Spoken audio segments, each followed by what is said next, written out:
Централно издание на вестите Добар ден, еве кои настани го одбележаа денов. Последни обиди да се фати крајниот рок за изборниот законик. Филипче предлага експертска група, Мицкоски опозицијата да се усогласи за диаспората. Тие во моментот мислам дека се надпреваруваат со друга политичка партија која да биде најголема во опозицијата. Со граѓанин кој што живее во диаспора, да го изложиме на ризик, некој во негово име да прати писмо од него. Македонија ќе ја предводи истрагата за инцидентот со авионот на Ryanair, од каде за влакно низ прозорец ќе излеташе српски патник. Putnik koji je ovo sve doživeo, ukoliko istraga pokaže, može da postane i njegova 2-3 kolena potomak vrlo bogati. 18 институти кои не ги исполниле условите одат под клуч, под лупа и 5 универзитети. Во процес сме на затварање на уште 5-6 институти сигурно. Паднаа уште двајца доктори во скандалот со нелегален увоз на ботокс. Случајот ја зголеми свеста кај пациентите. Дали тој производ има свој баркод, да го провери баркодот. Сега сите имаме телефони. 31 година од геноцидот во Сребреница.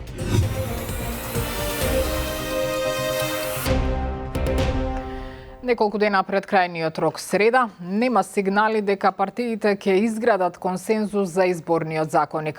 Од СДСМ, кој што го проблематизира гласањето на диаспората по електронски пат или по пошта, предлага експертска работна група за ова прашање. Премиерот Мицкоски реплицира дека искуствата покажале од и формирањето комисии не дава резултати. Повторно ја повика опозицијата да се усогласи со изборниот законик, а како влада ќе прифатат секаков текст во кој на иселениците ќе им биде даден поедноставен начин на гласање. Андријана Лазова-Божиновска. Опозицијата нека ангажира и експерти за изборниот законик. Владината коалиција има усогласен став дека ќе го поддржи под услов да се олесни гласањето на диаспората, вели премиерот Мицкоски, кој денеска ги прозва лидерите на опозицијските партии да постигнат консензус. Тој е скептичен дека предлогот на Филипче за експертска работна група е со цел да се стигне до компромисно решение, со оценка дека само бара начин да избега од одговорност. Според Мицкоски, СДСМ и Левица се надпреваруваат меѓу себе, а нивната блокада на изборниот законик ја нарече политичка естрада. Повторно апелирам на одговорност, на зрелост од страна на опозицијата. Предлогот е на маса.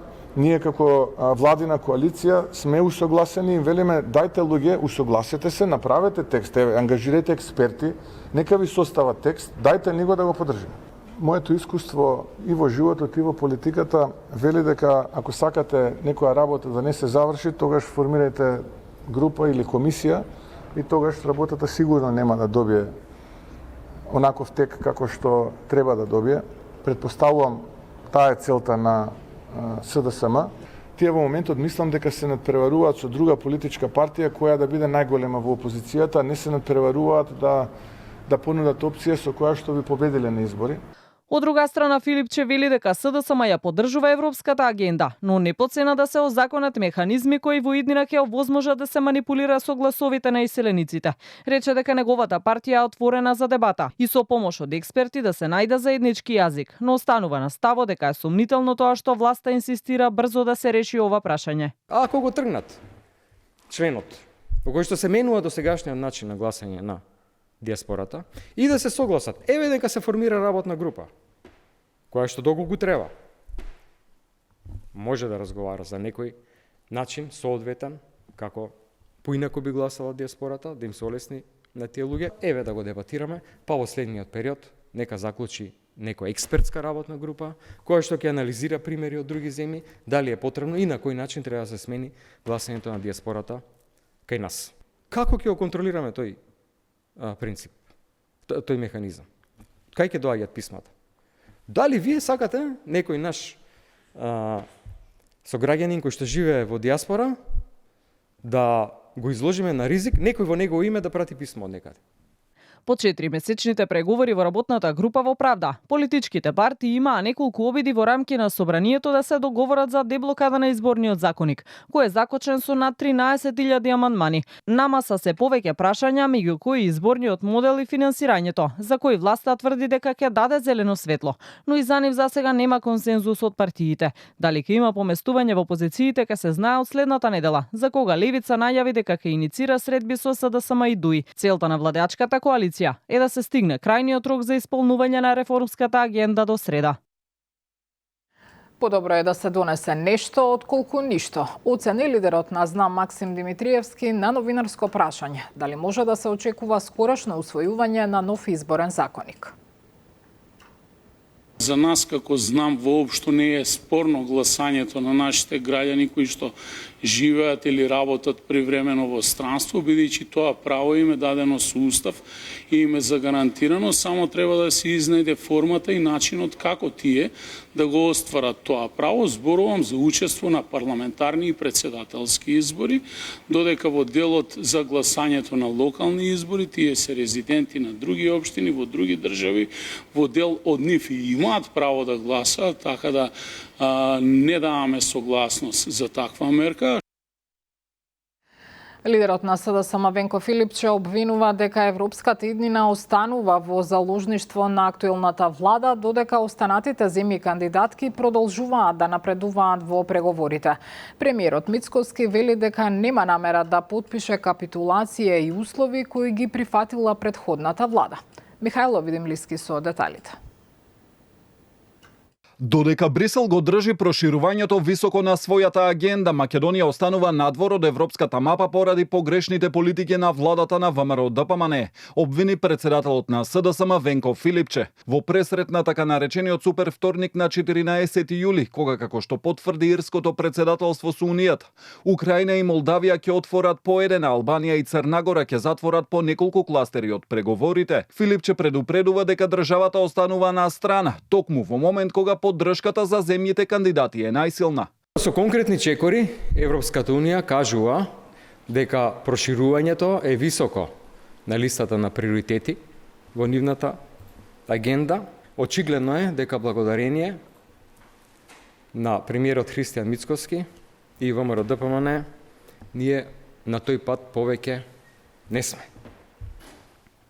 Очигледно е дека сме заложници на личната немоќ на премиерот Мицкоски да се справи со ова најважно прашање за нашата иднина, за иднината на граѓаните на Македонија, тоа е членството во Европската Унија. Премиерот Христијан Мицкоски пак порача дека земјава ќе продолжи со реформите, но нема да прифати безусловна промена на уставот според условите од претходната власт.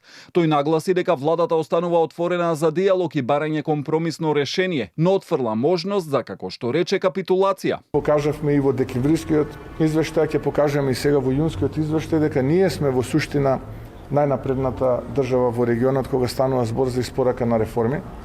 За мене промена на устав и прифаќање на тоа што прифатила претходната влада не е реформа. Не е реформа. И нашиот став е јасен и прецизен. Ние може да се договараме, може да разговараме, бараме решение, конструктивни сме и така и ќе продолжиме и понатаму, но безусловно јас подпис да ставам на нешто што прифатила претходната влада или така наречената капитулација, додека сум јас ова што сум, тоа нема да го направам. Инаку проширувањето на Унијата и европската перспектива на Западен Балкан беше во фокусот на дискусиите на состанокот во Рим на министрите за надворешни работи на групата пријатели на Западен Балкан, каде се слушна и пораки дека е нефер Украина да биде ставена на брза лента на сметка на Западен Балкан. For Italy, the relations with the Western Balkans is a political priority. For us, it's crucial to work hard for paving the way for the full membership of the Western Balkan countries. We are in favor of the Ukrainian membership, but before there are the Western Balkans, because it should be a big mistake to lose your rendezvous with the European Union. Пристапниот процес за Македонија останува блокиран. Еврокомисарката за проширување Марта Кос при посетата во Скопје порача дека ниту една земја кандидат никогаш не добила гаранција дека во текот на пристапувањето нема да се појави нов спор. Таа нагласи дека проширувањето функционира преку исполнување на преземените обврски и градење доверба меѓу кандидатите и земјите членки.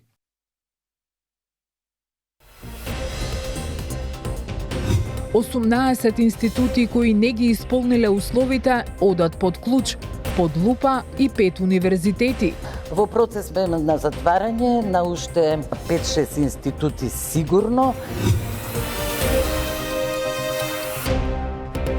Уште 20 доктори паднаа во истрагата за увозот на нелегален ботокс. Нивните имиња не се откриваат, освен дека се приведени по претреси на 5 локации, вклучително и 2 здравствени установи. Лекарите велат дека по избивањето на скандалот пред 3 месеци, пациентите повеќе внимаваат каде вршат естетски корекции. Сања Трајковска-Ставров.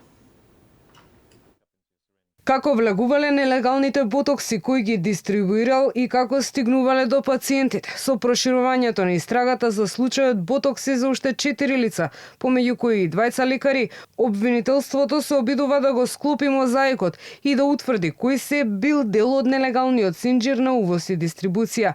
Имињата на инволвираните не се откриваат. Од обвинителството велат дека новите осомничени се товарат за кривичните дела злосторничко здружување и повреда на права од индустријска сопственост и неовластена употреба на туѓа фирма. По предлог на надлежниот јавен обвинител на сите четворица осомничени, судија на претходна постапка при основниот кривичен суд во Скопје им определи мерка на предпазливост. Од пред околу 3 месеци кога и започна аферата наречена ботокс, пациентите се повнимателни и доаѓаат на едукација за неинвазивните процедури, вели за Канал 5 директорката на клиниката за пластична и реконструктивна хирургија доктор Ѓоргиевска-Павловска. Од кога е поднесена истрагата, од кога е станата сета ова ситуација со пронаоѓање на нелегални увози на ботокси и на хиалуронски филери, малку поголема е и информираноста на пациентите и од медиумските и од и од докторите наши кои што се на пластична хирургија, пошто доста пациенти доаѓаат за да прашаат и убаво да се едуцираат за каков вид на третман може да станува збор, дали е невротоксин, дали се хиалуронски филери или биостимулатори. И навистина мислам дека е подигната свеста, но се уште може би има некои кои што и ќе ги излажат на некој начин дека тоа е тоа. Лекарите апелираат дека секој што сака да стави ботокс или филер може да побара да го види и да го провери производот пред да му биде нанесен. И секој производ кој што е регистриран во Република Македонија си има свој баркод, си има свое течение, свој знак по кој што може да се препознае дали тој е оригинален производ. Значи секој кој што ќе се одлучи на таква неинвазивна естетска процедура може да го праша лекарот кој што аплицира дали е сертифициран прво. Второ, дали тој производ има свој баркод, да го провери баркодот. Сега сите имаме телефони, смарт телефони каде што може да се скенира кодот. Ризикот, предупредуваат лекарите, не е само во самиот препарат, туку и во начинот на неговото аплицирање. Последиците може да бидат естетски деформитет, инфекции и алергиски реакции, оштетување на нервите и мускулите, а во потешки случаи и нарушување на дишењето и голтањето. Охридскиот студентски дом Никола Карев ќе биде затворен се до неговата потполна реконструкција. Министерството за образование констатирало лошо менаџирање и натрупани долгови, а неодамна и студентите алармираа за лошите услови во овој студентски дом. Министерката Јаневска соопшти дека под клуч одат уште 20 на високообразовни институции. Клуч на врата на студентскиот дом Никола Карев до негова целосна реконструкција. Ваква најава денеска од Охрид даде министерката за образование Весна Јаневска, откако студентите изминатиот период алармираа дека со денови останувале без струја, неретко учеле и живееле на светлина од свеќи, без топла вода и во сериозно лоши услови. Според Јаневска, лошата состојба во студентскиот дом се должела на лошото менаџирање и натрупаните долгови, зашто најави и постапка за избор на нов директор. Јаневска посочи дека министерството во реконструкцијата вложува 5,5 милиони евра и се очекува очекува активностите да започнат до крајот на годинава. Оваа година ќе почне и реновирањето на студентскиот дом во Охрид, тоа е во лоша состојба. Да, ние направивме ревизија, свесни сме дека досегашното раководство крајно недомакински работело и во моментов е процес на промена на директорот, но сметајте дека тој студентски дом од денес е затворен, без оглед што ќе има промена на директорот и некаде очекувам пред крајот на годината да почне негова реконструкција. Дополнително, Јаневско открие дека поради утврдени неправилности, затворени се 18 институти за високо образование и една приватна стручна школа, а се чешла работењето на уште 5 универзитети. Има временски рокови за тоа и ние ги почитуваме, законот го почитуваме, како ќе поминат роковите за жалба или евентуално ако може нешто да се поправи, така тие што не поправуваат ќе бидат затварани. И тоа постепено се случува. До сега се затворени 18 институти и еден приватен факултет, висока стручна школа. Во процес сме на затварање, на уште не ме фаќајте за збор, ама 5-6 институти сигурно и правиме проверка или мониторинг во најмалку уште 5 универзитети. Инаку студентските домови Стив Наумов и Кузман Јосифовски Пито во Скопје, според најавите на Јаневска, вратите на студентите ќе ги отворат со почетокот на новата академска година, додека од септември се очекува да започне реконструкцијата и на студентските домови во Битола, Прилеп и Штип. 52 годишен работник од Куманово загина при изведување градежни работи на објект во изградба во скопската населба Газибаба, соопшти Министерството за внатрешни работи. Според информациите од МВР, несреќата била пријавена вчера попладне на 10 јули околу 14 часот и 5 минути, кога тој паднал од височина додека работел на градилиштето. Лекар од итната медицинска помош констатирал смрт на местото на настанот. Според Сдруженијето за заштита при работа, лани во земјава загинале 31 работник, што е речиси двојно повеќе во однос на 2024-та, кога биле регистрирани 17 жртви. Само во 15 здравствени установи недостигаат повеќе од 200 медицински сестри, алармираат од Сдруженијето на сестри и техничари. Според председателката Гордана Бешлиовска, недостигот е реалност која не смее да се решава со паушални барања. Постоја на времето одредени политики кога јас започнував да работам како медицинска сестра далечната 93 година, за секоја една медицинска сестра која што ќе заминеше на породилно или која што ќе заминеше во пензија, веднаш следуваа конкурси, веднаш следуваше замена за истата, за да се надополни испразнетото место. Сега такво искуство со години наназад немаме и тоа најповеќе ги црпи овие човечките ресурси и ги нарушува стандардите. Она кое што е неопходно е да имаме континуирани конкурси за вработување на медицинските сестри, тоа е сега во моментот нешто кое што е неопходно за да ги надополниме овие испразнети места на сестрите, бидејќи до крајот на годината податоците зборуваат дека уште 32 медицински сестри од овие 15 институции ќе заминат во пензија. Во овие 15 институции 25 медицински сестри во овој момент се со статус договор на дело, а 11 медицински сестри се на породилно. И сега јас би сакала да потенцирам дека од тие 11 кои што се на породилно, 7 се инструментарки и сестри од интензивното лекување. Зборуваме за медицински сестри кои што се од критичните единици, кои што не се ствараат преку ноќ. Ова беше последна информација во вестите во 18. Бидете со нас и во вечерните во 20 часот и 45 минути. Останете со Канал 5. Пријатно.